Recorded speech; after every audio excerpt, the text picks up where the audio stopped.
दोस्तों, welcome back to learn together.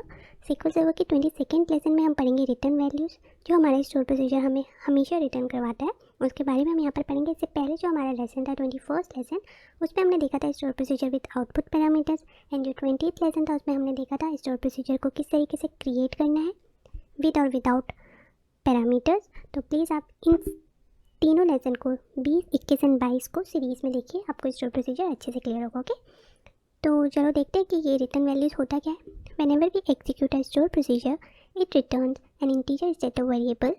Usually 0 indicates success and non-zero indicates failure. जब कभी भी हम स्टोर प्रोसीजर को एग्जीक्यूट करवाते हैं, कॉल करवाते हैं, तो ये एक हमें बैकग्राउंड में एक हमारे एक इंटीजर वैल्यू हमें रिटर्न करता है। अगर तो वो इंटीजर वैल्यू 0 है, दैट मीन्स कि हमारा जो स्टोर प्रोसीजर है वो सक्सेसफुली रन किया है, एग्जीक्यूट किया है विदाउट एनी एरर। और अगर वो नॉन ज़ीरो कुछ थ्रो करता है integer, that means there is something failure और कुछ एरर है उसमें। ओके, तो इस चीज़ को समझते हैं।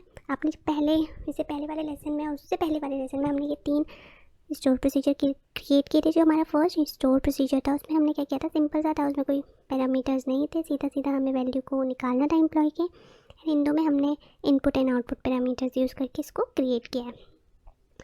तो जब हमने ये रन किया था तो हमने क्वेरी के थ्रू किया था, तो आपको कुछ रिटर्न नहीं दिखा था कि कोई इसने रिटर्न किया है वैल्यू, आपको सीधा सीधा आउटपुट दिखा था।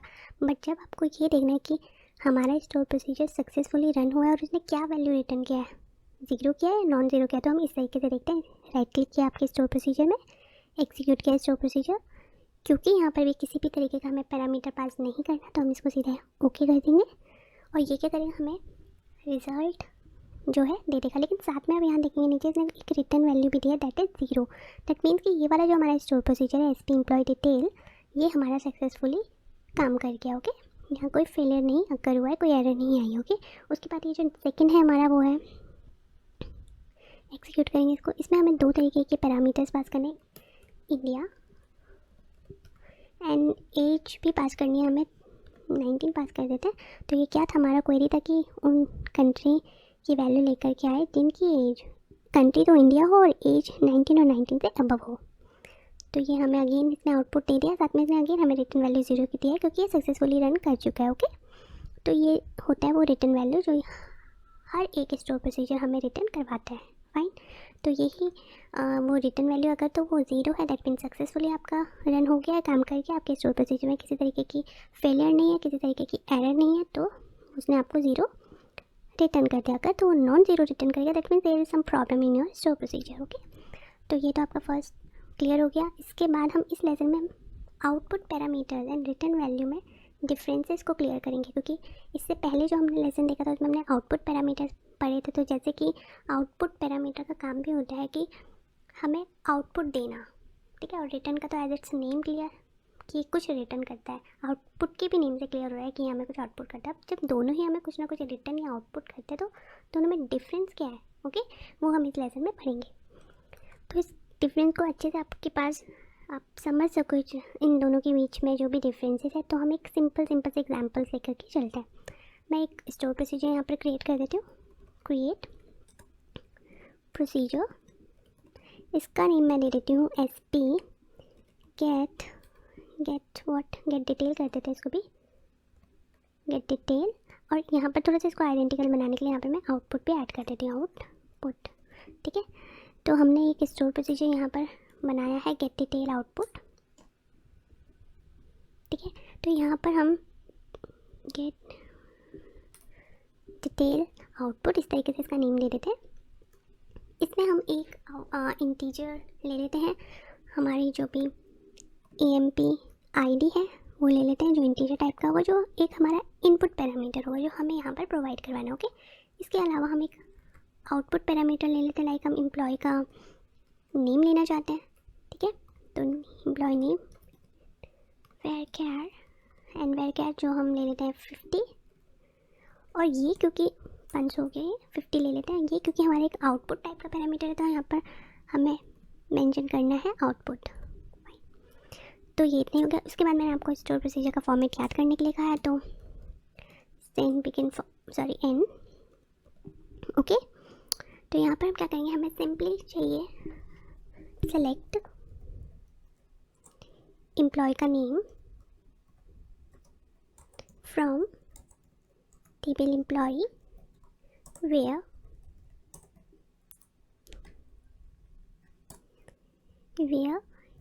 EMP ID इक्वल टू जो भी आप सप्लाई यहाँ पर करेंगे वो, ठीक है। बस ये हमारा हो गया, क्योंकि ये हमें एक एम्प्लॉय नेम का आउटपुट दे रहा है, तो ये एम्प्लॉय नेम हमें किसी कंटेनर में रखना है, वही ये वेरिएबल है। तो यहाँ पर हम इसको ले लेंगे। आप प्लीज़ 21, इसलिए मैं आपको बार बार बोल रही हूँ कि आप 21 लेसन ज़रूर देखें, तब आपको ज़्यादा अच्छे से क्लियर होगा ये, ठीक है।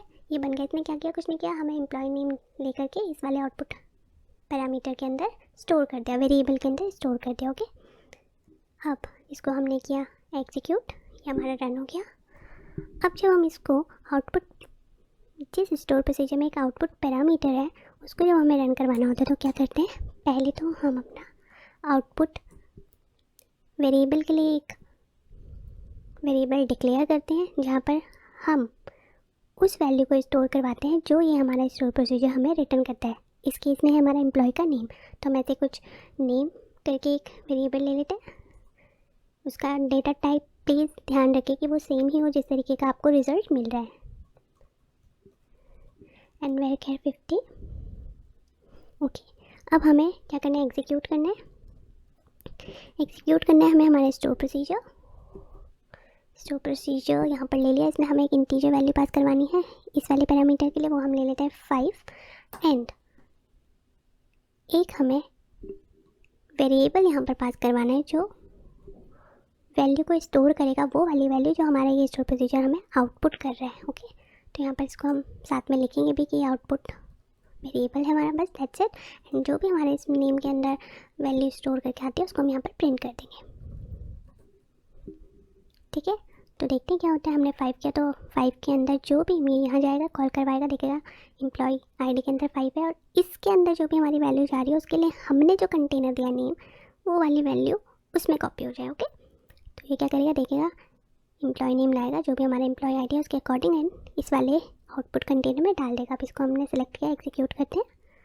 तो मार्टिन वो एम्प्लॉय का नेम है जिसका एम्प्लॉय आईडी 5 है, ठीक है। तो ये तो हो गया हमारा store procedure with output parameter. मैं इसको कॉपी कर लेती हूँ और एक न्यू पेज ओपन करते हैं। यहाँ पर मैंने इसको पेस्ट करते हुए उसका नेम थोड़ा चेंज कर देते हैं। यहाँ पर मैं रिटर्न वैल्यू के लिए RV दे देती हूँ।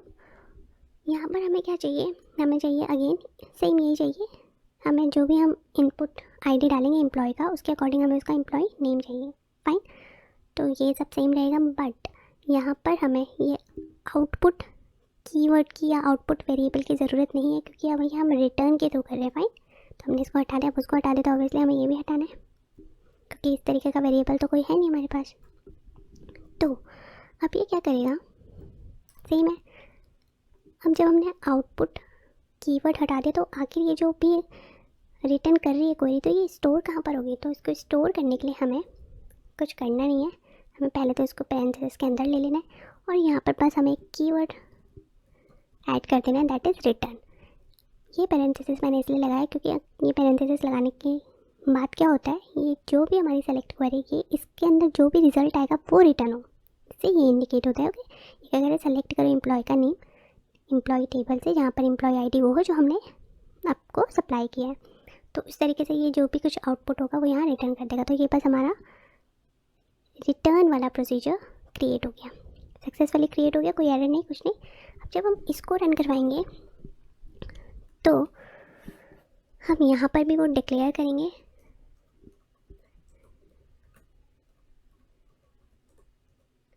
हमें पता है क्योंकि एक एम्प्लॉय का नेम हमें आउटपुट में मिल रहा है, रिटर्न हो रहा है, तो दैट मीन्स वो इंटीजर स्ट्रिंग टाइप का होगा, तो हमने यहाँ पर डिक्लेयर कर दिया। अब हमें क्या करना है, हमें इसको एग्जीक्यूट करवाना है।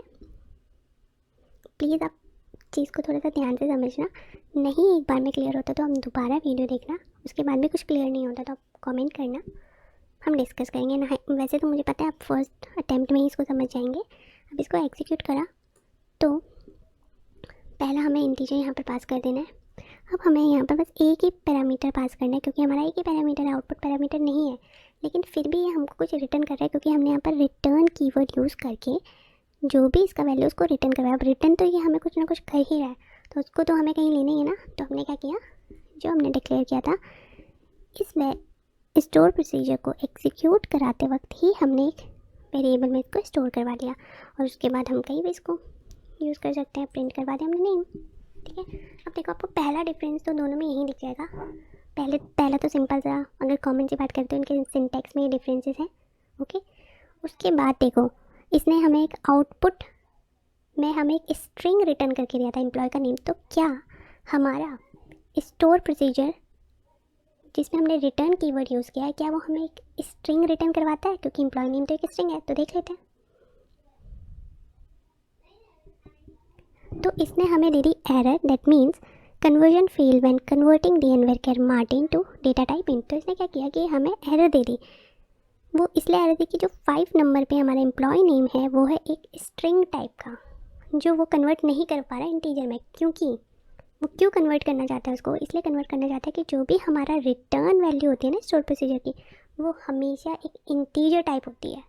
तो ऑब्वियसली हमारा जो एम्प्लॉय का नेम है वो इंटीजर तो नहीं है, तो इसलिए उसने हमें ये एरर दे दी, ठीक है।